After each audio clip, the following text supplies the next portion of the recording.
I just wanted to say thanks for all of the support recently. I know this is lower quality audio. It's from my phone, but I forgot that I was going to say this, but thanks. Anyway, here's the video. So, Fire Emblem. Fire Emblem is one of those games that just sucks you in and keeps you away from your friends and family, so much so that they call you to make sure that you're not dead. Or maybe that's just my family. Three Houses isn't any different. I've currently put in almost 200 hours into the game, and it's really good. I definitely recommend it, but that doesn't mean there aren't flaws. This is my first review of a game, and it will have spoilers, and also I'm not good at it, so watch out. The gameplay is Fire Emblem. It uses the basic elements with some slight twists. Unlike other games where you had the weapon triangle, like where axe breaks sword, sword beats spear, and spear beats axe, it's more specific to each individual character. Replacing this system is a significantly more customizable, in my opinion, and varied experience. Each unit has goals where they try to learn a specific skill or two out of about 20. These include swords, axe, spears, black and white magic, straight up Krav Maga where you punch a dude out, and a bunch of other things that affect different aspects of the character just less directly for combat. As you level up these skills, you get new skills that can be equipped. Multiple at a time, but for a lot of my characters, I never got more than 3, even though you can fit like 5. This returning system and the removal of the triangle system keeps things a lot more fresh. Each time you fight, it's not just knowing whether or not you're fighting an axe if you have a sword, or a spear if you have a sword. It's about knowing whether your unit can actually win. Other than direct abilities, there's also individual class to class buff and debuffs, like how bows absolutely obliterate flyers, or the systems like units being more intimidating if they are near a friendly unit. Again, in my opinion, this is a good change, but I get people will miss the old rock, paper, scissors thing. Now, onto a maybe not so good thing is the free roam section of the game. This game generally has 3 phases. Instruction mode, where Byleth teaches the class depending on activity points, so the higher your professor level, the more students you can teach, and the higher your proficiency in the topic, the better the result. By the way, you're gonna need a lot of gifts to get that motivation up. And don't sleep on answering the lecture questions. They give you by far the most professor experience, and raise motivation by 50 if you get it right. Only 25 if you get it half right. Story mode, which is self explanatory, it basically just accounts for everything that is required. And finally, free days, which consist of a few options. You can run around Garreg Mach, you could do quests where you battle, do side stories, stuff like that, or you could do seminars, and a few other things like changing units' classes and giving them promotions and stuff like that. But the biggest issue I have with it is specifically the free roam option. This is basically required if you want to keep your units happy, powerful, and falling in love with you. Garreg offers several activities, 4 of which are actually for some kind of training. There is tournaments, singing, eating, and also eating. The rest is either boosting your support level with students or training Byleth themselves. On paper, that's good. There's things to do and ways to affect the game. Unfortunately, it's also the first big issue. I ran out of things to do. Starting at around 6 or 7 activity points, which is like professor level B out of A plus, I believe, you start being able to do everything. And then by the time you S support everyone, there's even less to do. And if you start getting S class on all of your weapons or abilities, then there's even less to do, and you have even more activity points. Sometimes it's actually a struggle to find out things to do. I found myself ending the day early because I just didn't have anything that I wanted to train on. I already S supported everyone, and the other stuff takes too long for me to care. This did only happen in the last quarter of the game, but it's still a problem. Thankfully, if the DLC list is accurate, we should be getting more activities in the coming months. At least one.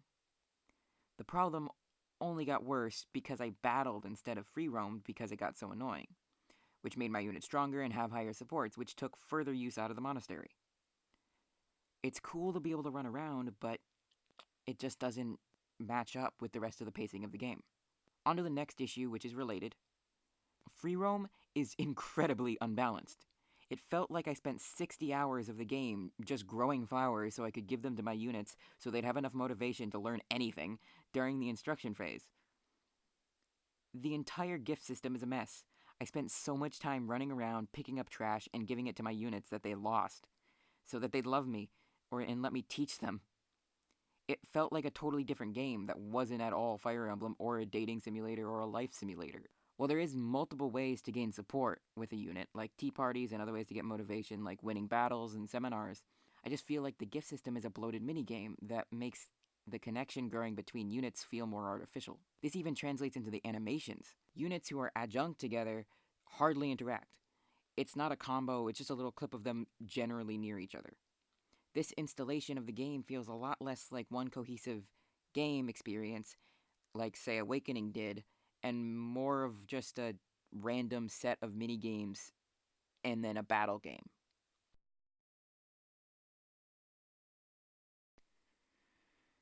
Here are some other gameplay things that I didn't either think were super important or I didn't have a lot to say about. I never felt like I knew where I was until basically the end of the game, where I memorized the map. Instead of having the map be somewhat traversable like Awakening, they show clips of where the units are going. And it just feels like I'm being teleported like in original Doom. It's a lot less world building focused. Speaking of maps, the boards where the battles take place is downright amazing. You can zoom all the way out and get like a chessboard, or you can zoom so far in, it actually lets you see a third person control over the unit and run around. It's really cool. And not only does it make you feel small because of how big the map is, it also makes the battles feel really epic and huge due to the battalions stood next to you. You could easily have a big fight with 100 or so characters lined up. It makes each battle feel like you're in a war, not a sparring match. I don't really like the adjunct system for units. You can only have a few of them, 2 or 3, and even when you do, it doesn't really feel like they're there. It's more like PokeShare, where your Pokemon would share experience. They don't help much, and when they do, it's so rare it's kind of useless to bank on. And also, I would wish that they would show the characters interacting a bit more for, like, you know, playing off each other with combos and such. The units do gain support from it, but I believe the system is basically useless unless you're already close as units. If you don't have like a support or whatever, it's even less likely that the characters will help each other. Sometimes the animations are textured very weirdly when they have supports. They have this room where it seems like it's just the same room over and over again and they just mapped a texture over it. But because they did that, some of the models are warped. I have no idea why they did it, and it doesn't really bother me, but it is super obvious and I don't understand why they didn't fix it. I love how the game makes you feel like Byleth is some force of nature, like they should be. It bothers me in games where you're the one learning, but you're supposedly the chosen one. Like, if 100 people could do it better, why me? This game doesn't have that problem at all. Byleth actually is the teacher. She's thought of as legendary. It goes so far to imply that the different sides believe that they can win the war just by having them on their side. I liked how it gave us time and reasons to pick a house. It let us get to know the characters a bit, even though I played almost all of the routes anyway. There's also a gameplay feature called Divine Pulse, but I'll talk about that later in story and you'll see why. Now, moving on to the story, first of all, I need to get this out of the way. I've only done 3 of the 4 storylines, and by no means have I S-ranked every possible S-ranked. That being said, I have a fairly good idea of the route. I just didn't finish it yet. And I will only be talking about different social ranks generally, not individually. Fire Emblem Three Houses starts off with a cinematic cutscene, showing characters we don't know. It's amazing, and the animation is pretty close to anime quality. Basically every time, despite being CGI. I wouldn't say it's as good as something like the Persona series, which had actual animation, but I'd say it's better than, say, Dragon Ball Super Resurrection F.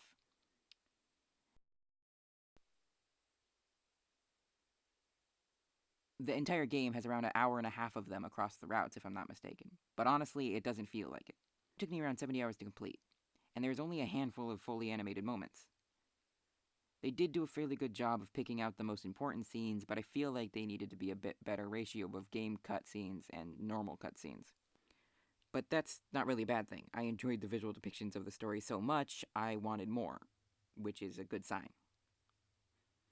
Branching off the cutscenes is the voices.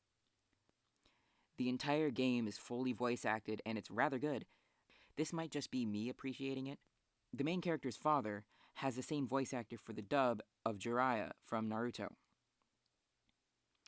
I don't have anything bad to say about this. The voices fit the characters really well, the dialogue was almost never awkward, and when it wasn't because of the voice acting, it was because of the auto-advanced dialogue not being quick enough, leading to some weird long pauses. Branching off again into the characters, Fire Emblem Three Houses thoroughly impressed me. Just the dialogue, all the characters are well written and have believable flaws. They aren't perfect. They have ways that they're fleshed out beyond much more beyond other games. Basically, everyone's motivation is understandable, even if I don't agree with them. Going off of the characters, basically the way that it works is in the beginning of the game, you pick one of three houses. Each house is led by a character, and they're like second most of the time, except for Golden Deer, which doesn't really have a second for Claude. But the other two have Dedue and Hubert for Dimitri and Edelgard, which are locked into their story routes. Otherwise, everyone else, including a lot of the teachers, are recruitable. The routes are Silver Snow, Crimson Flower, Azure Moon, and Verdant Wind.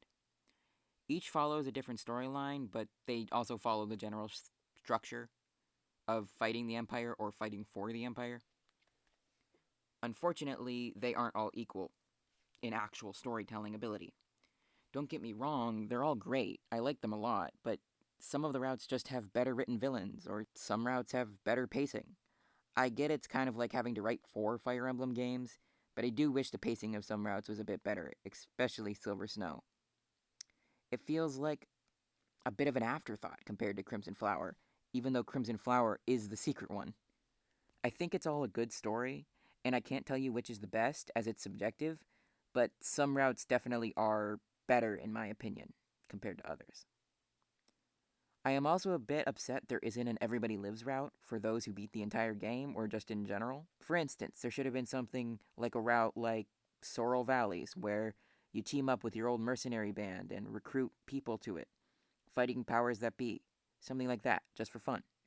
It would have been a lot nicer of an end than what you get. Now lastly, something I wanted to mention was Divine Pulse. This is a game mechanic that allows the player to reverse time. It kind of removes a lot of the risk of losing like units on classic difficulty, where they can just die.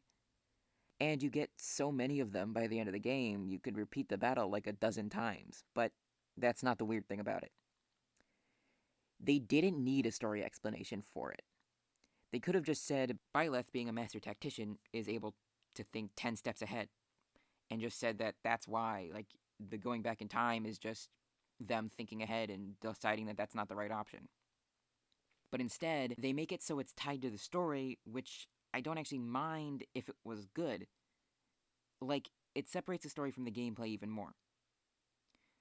In the game, you can reverse time, like, again, a dozen times. But not only that, you can go back as far as, like, as many turns as you want, as far as I know.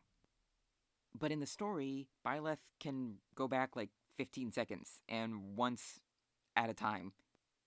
And, like, forgets they can do it, and falls down a cliff for 5 years.